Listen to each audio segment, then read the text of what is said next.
Yo, Diego here, director, content creator, movie lover. Welcome to Movie Talk. If you haven't seen an episode of Movie Talk yet, this is where we talk about the story, writing, direction, cinematography, casting, characters, score, and sound design. I talk and rate each of those things individually, and those ratings lead to the final rating of the film. This is Movie Talk episode 6. Today we're gonna be talking about everything everywhere all at once. The story at its core is really simple, but it's the concepts that surround it all and how the film is executed that make it a fun visual experience. At the core of it, the story is about a mother who's pretty awful at being a person. She seems disconnected from herself and the people around her. Her daughter is distancing herself due to a lack of understanding and compassion. She's a lesbian. Well, she's dating a girl and the mother is not too ecstatic about it. The mother doesn't think her father is really open to hearing that her daughter is dating a girl. So there's a bit of tension there. Like Evelyn, the mom calls her daughter Joy fat as she's leaving her and tells her to eat less, you know? Good advice, good advice. Her husband too is trying to ditch her and give her divorce papers because he gets no love from her either. She's probably stressed and a little bit depressed that none of her dreams came true, and her husband is like a higher pitched Goofy from Disney. She's mentally preoccupied with the laundromat getting audited, her father's thoughts about her daughter's relationship with a girl, really focusing on everything else other than herself and being a genuinely nice person to her family. The story then moves to an IRS building where much of the film takes place. They're there to meet an inspector played by Jamie Lee Curtis. I thought it was cool how they turned a government building into a battleground. As they're in the elevator, her husband Waymond suddenly changes personalities into Alpha Waymond. He goes on to explain how many parallel universes exist in the world, and then explains further that in his world they develop verse jumping technology which allows a person to access the skills, memory, and body of another person in a counter universe, a parallel universe, by completing certain actions. Like putting a trophy up your butt, you know, where it belongs. Alpha Waymond tells Evelyn that she's in danger because someone named Jobu Tubaki is trying to hunt and kill her. She's essentially a sociopath with godlike powers that can turn you into a delicious peanut butter jelly sandwich if she wants. The film is broken into 3 parts, and I love when the title card comes on a certain shot signifying another chapter in the movie. Reminds me a little bit of Quentin Tarantino movies like Pulp Fiction. I was really captivated by the visuals in this movie and watching this character, Evelyn, grow as the film progressed and learn how to verse jump, learn how to fight threats that are against her family. The directors like to blend genres, and I appreciated that aspect of the film where it jumps from a comedy to a drama, then a kung fu film. I give the story a 9 out of 10 for its incredible creativeness. Its mix of drama, absurdist comedy, and action is just a perfect brew. I think the story could have progressed a little quicker because it felt like it was dragging around like the 2nd and 3rd act. The screenplay is written by the directors Daniel Kwan and Daniel Scheinert. I felt like there were some inspirations from The Matrix in this story, and even visually you could see that the film drew from it. I liked how the character dynamics were set up in the film really quickly. By the time we enter the IRS building, you already get a sense of how the family treats each other and their dynamics. A movie playing with multiverses and jumping through time could really go anywhere since the concept itself allows for so much freedom. I mean, what if they jump to a world where Hitler won and they have to fight him by doing a lip sync battle while wearing dresses? This film has a tightly woven narrative that gives purpose to each different universe they visit in the story. It all unfolds in a way that essentially gives the main character, Evelyn, her own arc for personal growth. She becomes an entirely different person by the end of the film, and that change is important because she was negatively affecting her relationships between her husband, Waymond, and her daughter, Joy, because of how closed off she seemed to be.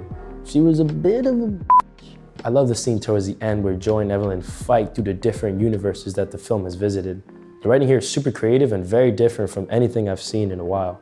A 10 out of 10 for me, man, because it's funny, clever, creative. It's really outside of the box thinking. The Daniels seem to have full visual control here, bringing a lot of their ideas and concepts to life. The cast seems so comfortable and natural that the relationships on screen between their characters seem real and authentic. That cohesive feeling gives the story more realism. With all the different ideas in this movie, it could have easily fallen apart or leaned too heavily on a certain tone. But I feel like this is a well-balanced movie for all the different targets it's trying to hit. Like the scene where that man is bouncing on that desk and trying to put a trophy up his butt. That's inspiring stuff, man. Who could think of a scene like that? Yet there are serious moments in the film where we get to see the depth of care between the family members. Getting different perspectives of Waymond, like that scene that seems like something out of a Wong Kar-wai film. That everything donut that Joy, aka Jobu Tubaki, created was both funny and terrifying. And small details like the googly eyes that the mother was tearing off things in the beginning of the film is the inverse of that donut. The character Evelyn ended up embracing those googly eyes toward the end of the movie, putting them on her forehead. There's a lot to take in this film, but all the different concepts and ideas don't feel overwhelming or don't feel hard to take in. It all seems like a very cohesive, fun ride, and what's really fun about it is that you don't know what's to come next. It keeps you guessing. I give the direction here a 10 out of 10 because it seems like these directors had a vision and they executed extremely well. I feel like this is the type of movie that we're gonna be talking about for a very long time. You can't have a great movie without great cinematography, and god damn, this movie is beautiful. There's some crane shots here that are so smooth and perfect, like that scene when Wayman bites the chapstick. The camera's raising up slowly, landing on the subject with like perfect symmetry in the frame. You know I love my symmetry. The cinematographer Larkin Seipo created so many different moods in this film. The opening shot to me already set the tone for what we're getting into, featuring a family in a small mirror as the camera's pushing in, and then it cuts to morning, they're gone from the mirror, it's an empty shot, and then the mother enters in, sits at the table where there's all these receipts. The camera's pushing into the mirror and then it just becomes the shot. I love creative things like that that keep you wondering like how they did it. Not only is the narrative unique, but the way it's captured, it's extremely well thought out too. I give the cinematography a 10 out of 10 as well. There wasn't a moment that I wasn't glued to the screen, and there were so many different set pieces and different moods that to be provided that variety in one film is really dope. And to have to think creatively and shape the lighting in all these different settings takes a lot of thought and work. It felt endlessly creative. This movie stars Michelle Yeoh as Evelyn, and yo, she did an incredible job. I love how her character grew throughout the film and became slowly more confident, more strong, compassionate, and understanding. She conveyed that emotional journey so well. I love the personality she had in the universe where she was a kung fu master and movie star. I love how she started treating Wayman differently. Like we really saw her become a real person and not a monster, you know? I mean, she wasn't that much of a monster, but you know, she seemed like a handful. I wouldn't have a beer with her. Stephanie Hsu plays Joy, who is just a regular person in the universe where the film is beginning at, but she also has a counterpart, Jobu Tubaki, who's the main villain here, the dazzling villain. The switch up of her demeanor to that character and regular Stephanie is so neat. Jobu Tubaki really does come off as terrifying.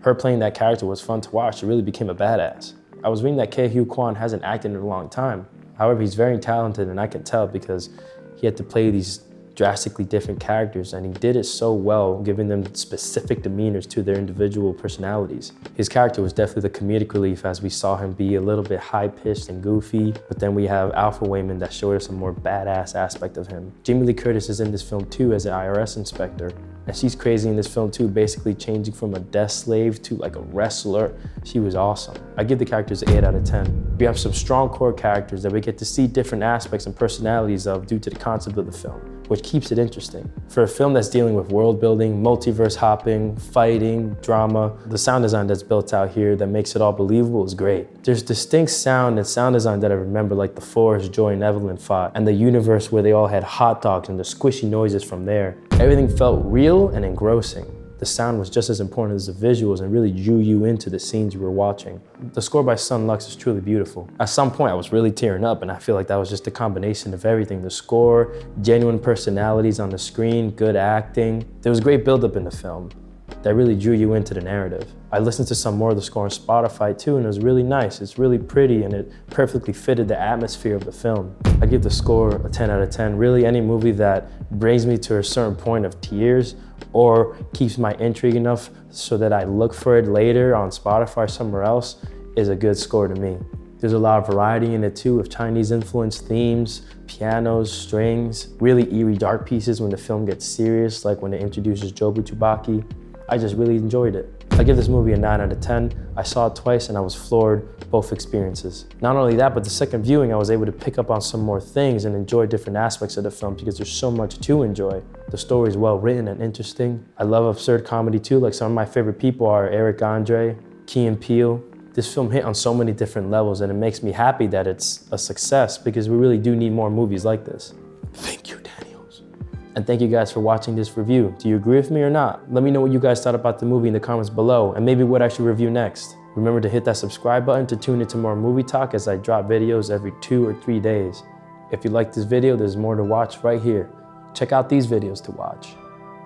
Pretty good.